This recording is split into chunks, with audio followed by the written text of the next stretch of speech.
सर्वांना नमस्कार. ऑफिसवाला लव या स्टोरीचे 52 एपिसोड यापूर्वीच अपलोड केलेले आहेत. कृपया ते सगळे एपिसोड ऐकण्यासाठी आपल्या चॅनलला भेट द्यावी. ऋषी आणि परीच्या संगीत सेरेमनीमध्ये आर्यन स्वीटी गेले होते आणि संगीत सेरेमनी खूप धूमधडाक्यात सुरू होती. सगळे एन्जॉय करत होते आणि निकीचा फोन आला आणि ती रडूनच म्हणाली, आर्यन मला वाचव, हे लोक माझी इज्जत घेतील, ते माझ्याशी खूप मिसबिहेव करत आहेत. आणि आर्यन तिचा आवाज ऐकून संगीत पार्टीतून पटकन निघाला. स्वीटीला आता काही कळलंच नाही आणि तिनं आर्यनला हाक मारायला सुरुवात केली. आरूनं तिला पकडलं आणि म्हणाली, काय झालं दी, तू इतकी का घाबरलीस? स्वीटी म्हणाली, आर्यन बघ ना, असा अचानक गेला, हा मुलगा कधी काही सांगतच नाही. आणि आता ऋषीनं ताबडतोब इन्स्पेक्टरला फोन केला आणि म्हणाला, मिस्टर आर्यन आत्ताच इथून गेलेले आहेत, त्यांच्यावर लक्ष ठेवा आणि त्यांच्या मागे मागे जा. त्यांच्या गाडीचा पाठलाग करा, त्यांना काहीही होता कामा नये. आणि इन्स्पेक्टर येस सर म्हणून आर्यनच्या गाडीच्या मागे गेले त्याला शोधत. आर्यन आता त्या नंबरवर सतत फोन करत होता आणि फोन उचलला जात नव्हता. निकी नेमकी कुठे असेल हे त्याला कळत नव्हतं आणि तो एका चौकामध्ये जाऊन थांबला आणि सतत फोन लावत होता. इतक्यात इन्स्पेक्टरसुद्धा पाठीमागून आले आणि ते खाली उतरले आणि म्हणाले, मिस्टर आर्यन देसाई, काय झालं? आर्यन म्हणाला, इन्स्पेक्टर तुम्ही, मी तर तुम्हाला कॉल नव्हता केला.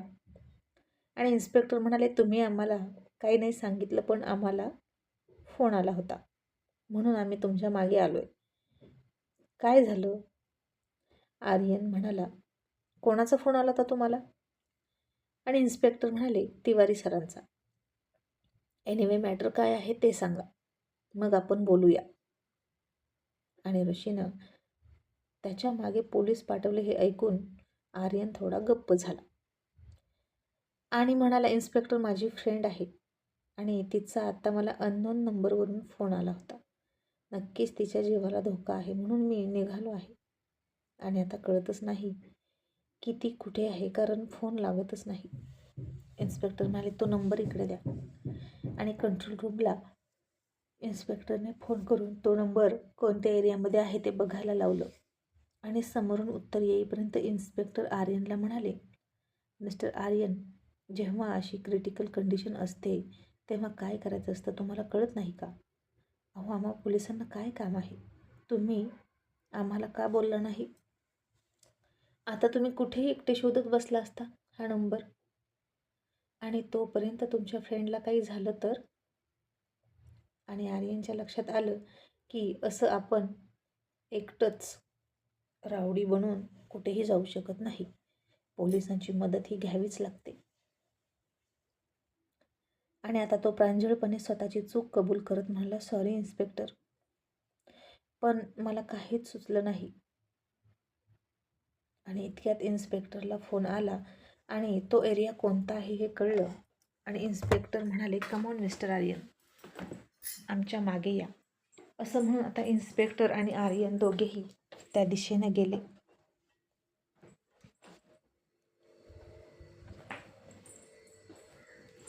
आणि त्यांनी तिथे जाऊन बघितलं तर निकीची गाडी उभा होती, पण निकी कुठेच दिसत नव्हती.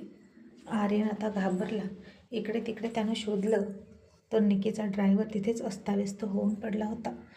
त्याला बेदम मारहाण केल्यासारखं दिसत होतं. पोलिसांनी त्याला विचारलं की काय झालं, आणि त्यानं सांगितलं की आम्ही निघालो होतो आणि काही गुंड आम्हाला अडवले आहे. त्यांनी मॅडमना पकडलं, मी त्यांना वाचवायला गेलो म्हणून मलाही मारहाण केली आणि ते मॅडमना एके ठिकाणी घेऊन गेले आहेत, पण कुठे गेले माहीत नाही. आणि इन्स्पेक्टर म्हणाले, ते किती जण होते सांगू शकाल का? आणि ड्रायव्हर म्हणाला, 3 होते. मग इन्स्पेक्टरने आता तो नंबर कोणत्या एरियामध्ये आहे ते बघायला सांगितलं, पण आता तो स्विच ऑफ होता आणि काहीही कळायला मार्ग नव्हता. आर्यनला आता खूप टेन्शन आलं होतं आणि तो म्हणाला, प्लीज इन्स्पेक्टर, माझ्या फ्रेंडला शोधा. निकीचा फोनसुद्धा तिथंच होता, तिची पर्ससुद्धा तिथेच पडली होती. आणि इन्स्पेक्टर म्हणाले, आर्यन, आम्ही त्यांचा शोध घेतोय, तुम्ही त्यांचे मिसिंग कंप्लेंट देताय का? कारण कंप्लेंटशिवाय आम्ही काहीच करू शकत नाही. आणि आर्यन म्हणाला, इन्स्पेक्टर.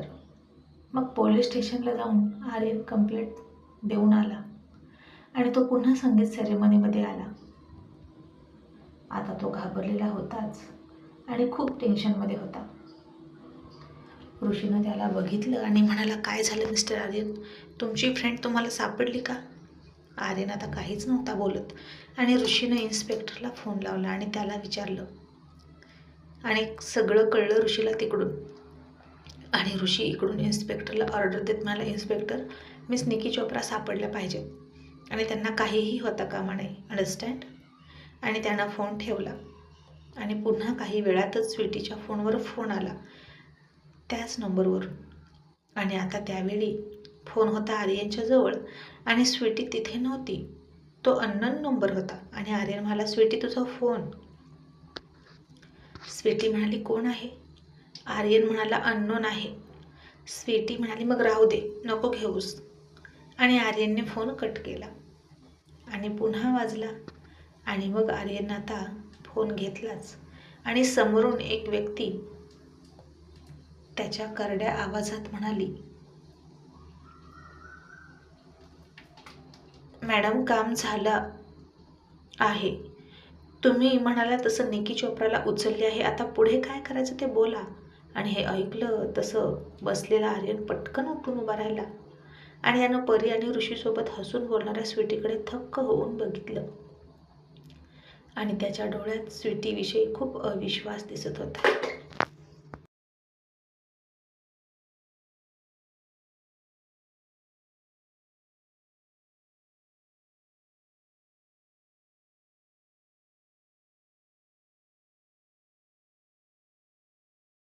आणि हे तो काय ऐकतोय, हे खरं की खोटं हे त्याचं त्याला कळेना. चक्क स्वीटीनं निकीला किडनॅप केली, हे कसं शक्य आहे? स्वीटीनं आता आर्यनकडे बघितलं आणि त्याच्या एक्सप्रेशन बघून त्याला तिथूनच खुणवत म्हणाली, आर्यन काय झालं? कुणाचा फोन आहे? आर्यन काहीच बोलत नव्हता, फक्त तिच्याकडे बघत होता अविश्वासानं.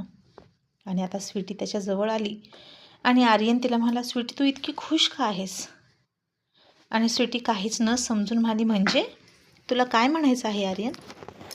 आर्यन म्हणाला, मला हेच म्हणायचं आहे की तू इतकी हसतेस का? आणि स्वीटी म्हणाली, आर्यन असं काय करतोस? इतका आनंदाचा क्षण आहे, सगळे खुश आहेत, मग मी का दुःखी राहू? आर्यन म्हणाला, ओके, म्हणजे निकी किडनॅप झाली याचा तुलाही काही फरक पडत नाही का? असं संशयानं म्हणत होता. आणि आता असं विचारून आर्यन ती कसं उत्तर देते याकडे बारकाईने बघत होता. आणि स्वीटी म्हणाली, काय म्हणालास? निकी किडनॅप झाली आहे तर मी काय करू? तिचं ती बघून घेईल आर्यन. आणि मला वाटतं तू सुद्धा जास्त टेन्शन घेऊ नकोस. नेहमीप्रमाणेच तिची नाटकं असतील काहीतरी. आणि आर्यन म्हणाला, अच्छा, म्हणजे तुला फरक पडत नाही, पण ती माझी फ्रेंड आहे, मला तर फरक पडतो ना स्वीटी. स्वीटी म्हणाली, आर्यन तू सुद्धा नको टेन्शन घेऊ, तिला काहीही होणार नाही, असं म्हणून ती त्याला दिलासा देत होती आणि म्हणून म्हणाली, आणि बघ सगळे किती खुश आहेस आणि तू मात्र असा चेहरा लटकवून असतोस.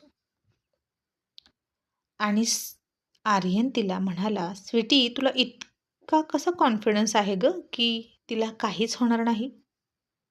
स्वीटी म्हणाली, अरे बाबा, मी असंच म्हणाले, नाही काही तिला होणार.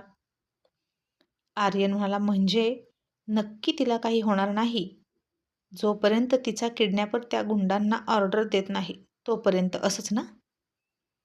आणि स्वीटी म्हणाली, सहजच, असंच आपलं म्हणाली, हो असंच, आता चल ना थोडा एन्जॉय करूया, आपणही डान्स करू. असं म्हणून स्वीटीनं आर्यनच्या हाताला पकडलं आणि त्याला ओढायला लागली स्टेजकडे. तसा आर्यन जाग्यावरच थांबला आणि स्वीटीनं मागे बघितलं. आणि आर्यननं तिच्या हातातून त्याचा हात सोडवून घेतला आणि तिला तिच्या डोळ्यात डोळे घालून म्हणाला, स्वीटी मला खरं खरं सांगशील? स्वीटी म्हणाली, काय?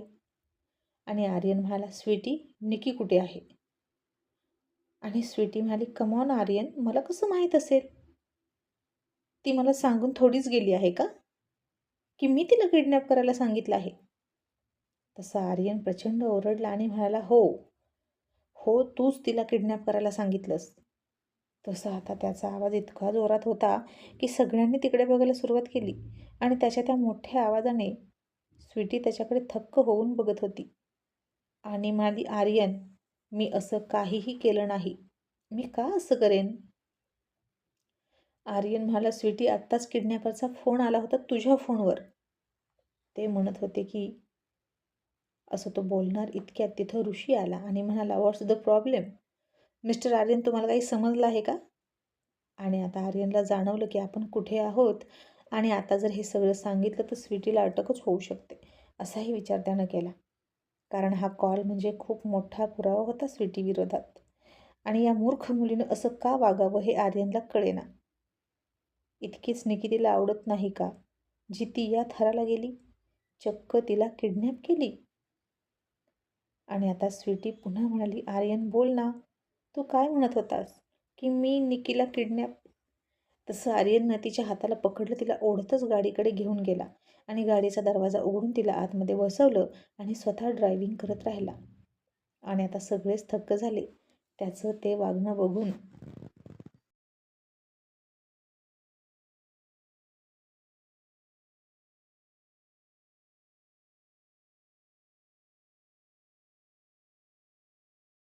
आणि काही अंतर गेल्यानंतर आर्यनने गाडी थांबवली आणि तिला म्हणाला, स्वीटी, पटकन त्या गुंडांना फोन कर आणि निकीला सोडायला लाव. हे तू अजिबात चांगलं केलं नाही. मला तुला अजिबात काहीच बोलायचं नाही, नाहीतर पुन्हा आपल्या दोघांमध्ये दुरावा येईल. पण तू निकीवर का उगीच जळतेस? आणि स्वीटी थक्क होऊन म्हणाली, आर्यन, पण तुला असं का वाटतं की मी निकीला किडनॅप केलं? आर्यन म्हणाला, कारण तुझ्या फोनवर मघाशी किडनॅपरचा फोन आला होता. आणि आता पुढे काय करायचं असं ते चक्क म्हणाले, स्वीटी, हे काय आहे? तुला कळतंय का तू रागाच्या भरात क्राईम करतेस? आर्यन आता चिडला असला तरी थोडा कमी रागात बोलत होता. आणि स्वीटी चकित होऊन म्हणाली, काय? माझ्या फोनवर किडनॅपरचा फोन? आर्यन, मी खरंच सांगते, मी काय नाही केलं. आर्यन म्हणाला, स्वीटी, जर हे पोलिसांना कळलं तर तुझ्यातले तिच्यातले वाद समोर येणार आणि ती किडनॅप झाल्यावर फायदा कोणाचा आहे हे बघतात पहिले पोलीस. तुला आता अटक झाली असती डफर, म्हणून मी तुला इकडे घेऊन आलो. पण आता हा मजाक पास झाला. आणि स्वीटीला तर काहीच कळत नव्हतं आणि ती म्हणाली, आर्यन, मी खरं बोलते, माझ्यावर विश्वास ठेव बेबी, मी नाही काही केलं. आणि आर्यन म्हणाला, स्वीटी, मग किडनॅपरने तुझा फोन नंबर कसा आहे त्याच्याकडे? आणि प्लीज आता असं नको म्हणूस की हे सगळं निकी स्वतः करते. आणि स्वीटीला आता कळत नव्हतं की आर्यनला कसं समजावून सांगू. तिनं त्या फोनवर पुन्हा फोन लावला तर तो फोनसुद्धा स्विच ऑफ होता. आणि साधारण काही वेळ असाच गेला आणि आर्यनने आता निकीच्या फोनवर फोन लावला. तसा फोन तिच्या ड्रायव्हरनं घेतला आणि आर्यन म्हणाला, ड्रायव्हर मॅडम आल्या का? आणि ड्रायव्हर नाही म्हणणार इतक्यात त्याला निकी दिसली येताना. आणि ड्रायव्हर म्हणाला, हो सर, मॅडम आल्या. तिची अवस्था आता वाईट झाली होती. तिला धड चालतासुद्धा येत नव्हतं. आणि आर्यन म्हणाला, तुम्ही आहात तिथेच थांबा, आम्ही येतोय. आणि आर्यन तिकडे गेला. त्यानं निकीला बघितली. तिच्या तोंडातून थोडं रक्त येत होतं आणि हात बांधून ठेवल्यामुळे हाताच्या मनगटावर सुद्धा रस्सीचे व्रण उमटलेले होते. आता आर्यन पळतच तिच्याकडे गेला आणि तिची ती अवस्था बघून त्याला अजिबात चांगलं नाही वाटलं. आणि निकी आर्यनच्या गळ्यात पडली. आर्यन म्हणाला, थँक गॉड निकी, तुला काही झालं नाही. आणि निकी रडत म्हणाली, पण आर्यन, मला कोणी किडनॅप केलं असेल रे? आणि बघ ना, काहीच नाही मागितलं त्यांनी माझ्याकडे, ना ज्वेलरी, ना पैसे, ना खंडणी, आणि असंच थोडा त्रास देऊन सोडून दिलं. आणि असं करून कोणाला फायदा होणार होता? आणि आर्यनने आता स्वीटीकडे बघितलं आणि म्हणाला, निकी, तू काळजी करू नकोस, घरी जाऊन आराम कर. बहुतेक तुला फक्त त्रास देण्याचाच त्यांचा हेतू होता. आणि प्लीज पोलिसांना तू काहीच बोलू नकोस. आणि निकी म्हणाली, म्हणजे हे पोलिसांना पण कळलं का? आर्यन म्हणाला, हो. आणि निकी म्हणाली, आर्यन, तू सांगतोस तर मी नाही काही बोलणार, पण तुला माहीत आहे का हे सगळं कोणी केलं? आणि मला त्रास झाल्यावर कोणाला आनंद होणार होता? आणि कोणाचा फायदा आहे यात आर्यन?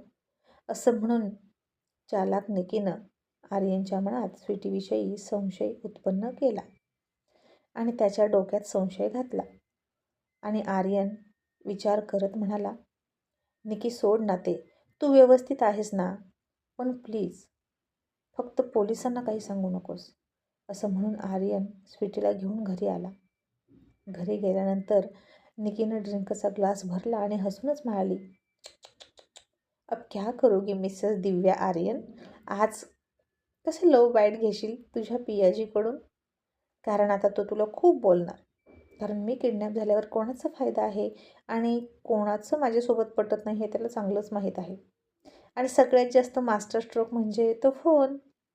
ज्या अर्थी तो तुला वाचवतोय पोलिसांपासून, त्या अर्थी त्याला सगळं मान्य आहे की मला किडनॅप तूच केलं आणि माझा प्लॅन सक्सेस झाला. आणि अशीच हळूहळू मी तुला आर्यनच्या नजरेतून उतरून टाकेल, असं म्हणून ती हसत होती. आणि एन्जॉय निकी युअर फ्रीडम, असं म्हणून ती स्वतःच हसून ड्रिंक करत होती आणि स्वतःच म्हणत होती, 3 cheers for Nikki, hip hip hurray, hip hip hurray. आणि आता आर्यन स्वीटी घरी आले. आर्यन तिला काहीच नाही बोलला आणि का बोलू तिच्यासोबत आणि काय बोलू असं तिला वाटलं. काही बोलावं तर लगेच चिडते, रुसते, घर सोडून जाते. पण जे करायचं तेच करते. सगळे पुरावे स्वीटीच्या विरोधात आहेत. असं म्हणून आर्यनने खरंच स्वीटीला कसं समजवावं असा विचार करतच शांत होता. आणि स्वीटीला कळत नव्हतं की निकीनं कोणता डाव खेळला. ही मुलगी आडून आडून वार करते, सरळ वार करतच नाही. मग मी कशी लढणार आहे तिच्याशी? मी सरळ मार्गाने तिच्याशी लढू शकते, पण ती खूपच विचित्र आहे, भयानक आहे. कोणत्याही थराला जाते आणि तिच्यासारख्या खालच्या पातळीला उतरणं स्वीटीसारख्या चांगल्या मुलीला शक्य आहे का? तर अजिबात नव्हतं. मग 1-2 दिवस असेच ताणतणावात गेले. दोघेही गप्पच होते. आर्यनसुद्धा खायचा प्यायचा तिच्याशी कामापुरता बोलायचा. शरीरानं नाही पण मनाने मात्र तिच्यापासून दूर निघालाय असं वाटायला लागलं होतं आणि हे खूप भयानक होतं. कितीही दूर असले तरी तो चिडायचा, एकमेकांविषयी ओढ असायची, पण आता जवळ असून सुद्धा मनानं दूर निघाला होता. आता बघता बघता 2 दिवस गेले. ऋषी परीच्या लग्नाचा दिवस उजाडला. उरलेले मेहंदी, हळदी, ते रिसेप्शनसुद्धा झाले. दोन्ही हात भरून मेहंदी काढलेली परी खूप सुंदर दिसत होती. सगळे गेस्ट जमले होते. आर्यन स्वीटीसुद्धा तिच्या लग्नामध्ये तयार होऊन निघाले.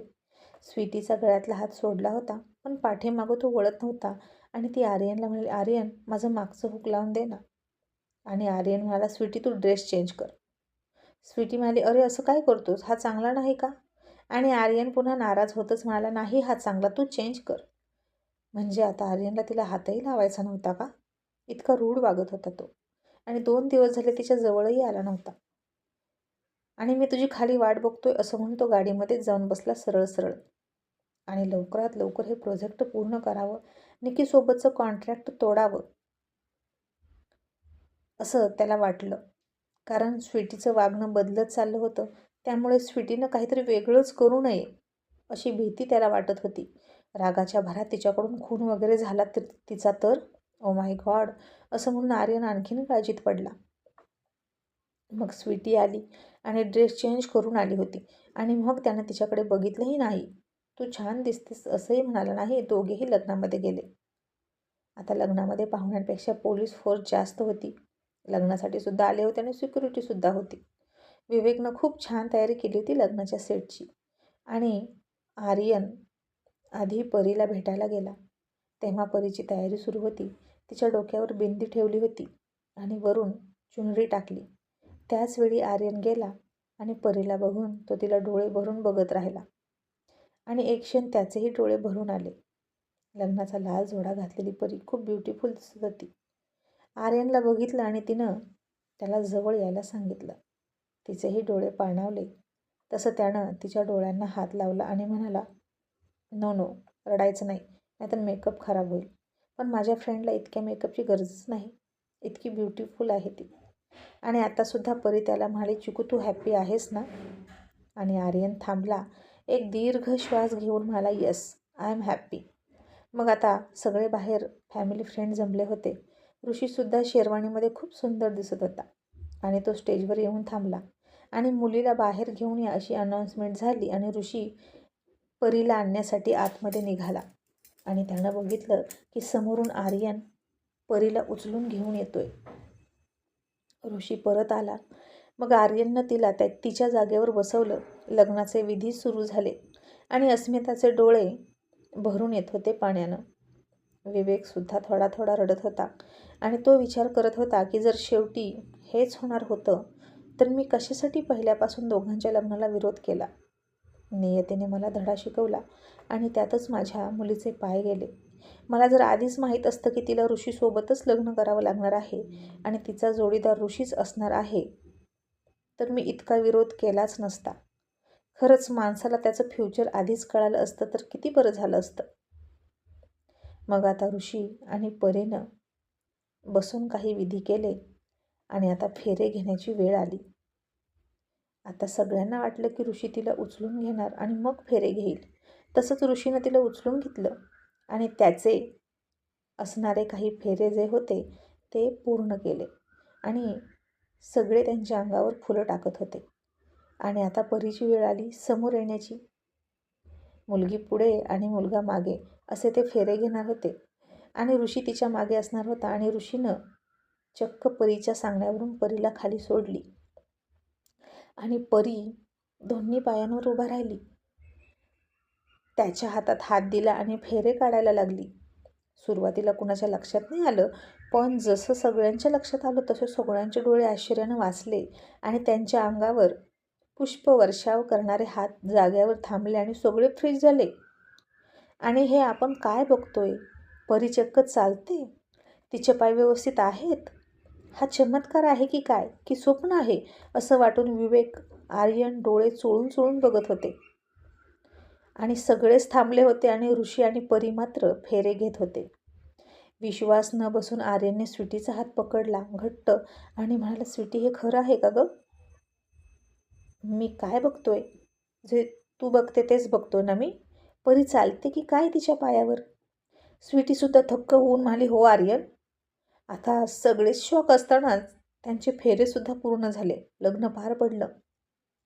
ऋषी आणि परी विवेक समोर जाऊन उभा राहिले. परीचे डोळे आता पाण्यानं भरले होते आणि आता काय होईल आणि विवेक कसा रिॲक्ट होईल हे तिला माहीत नव्हतं. तमाशा तर होणार होताच. आणि ती म्हणाली, डॅड आय एम सॉरी, पण आम्हाला हे करावं लागलं, तुम्ही लग्नाला परमिशन द्यावी म्हणून. ऋषीसुद्धा म्हणाला, सॉरी अंकल. सॉरी आर्यन. विवेकला आता खरंच थोडा राग आला त्याच्या इमोशनसोबत खेळल्यामुळे. आणि आर्यन परीवर नाही पण ऋषीवर चिडला आणि म्हणाला, नक्की हा तुझा ड्रामा आहे. खरंच तुला तर तुरुंगात टाकला पाहिजे फसवणूक केल्याबद्दल. अंकल तुम्ही ॲक्शन घ्या, पुढचं सगळं मी बघतो. तसं परी म्हणाली, चिकू आता तो माझा नवरा आहे. एकदा सोडून दोनदा लग्न झालं आहे आमचं. आणि आर्यन म्हणाला, आणि आम्ही कोणीच नाही ना? परी म्हणाली, चिकू असं नाही, तुम्ही सगळे माझे आहात आणि मला तुम्ही सगळे हवे होता माझ्या लग्नात, म्हणून मी हे केलं. आणि आर्यन म्हणाला, हो ना, बघ ना किती खुश आहोत ना आम्ही. तुझे पाय गेले म्हणून आम्ही खूप रडलो आधी आणि आता खूप हॅप्पी आहोत तू दिलेल्या या सगळ्या धक्क्यामुळे. आणि इतके सगळे ड्रामे करायला कुठून शिकलीस गं? या धोकेबाज चालबाज ऋषीकडून. आणि ऋषी म्हणाला, मिस्टर आर्यन, मी सुद्धा हे स्वतः नाही केलं, मला पण कोणीतरी शिकवलं आहे आणि या सगळ्यांचा मास्टरमाइंड कोणीतरी वेगळाच आहे. आणि आर्यन रागात म्हणाला, रिअली कोणी शिकवलं? आणि कोण आहे तर जॉली माणूस, ब्लफ मास्टर? आणि तुला असं म्हणायचं आहे का या खेळाचा खिलाडी जरी तू असला तरी खिलाडी हो का खिलाडी कोई और आहे? कोण आहे तो? असा आर्यन चिडून म्हणाला. आणि इतक्यात त्यांच्या डाव्या बाजूने एकदम दमदार असा ओळखीचा आवाज आला, मीच आहे तो. तसं सगळ्यांनी तिकडं बघितलं आणि डोळे फाडून बघायला लागले. आणि आता दुसरं कोण असणार? ते होते the one and only Arjun Desai.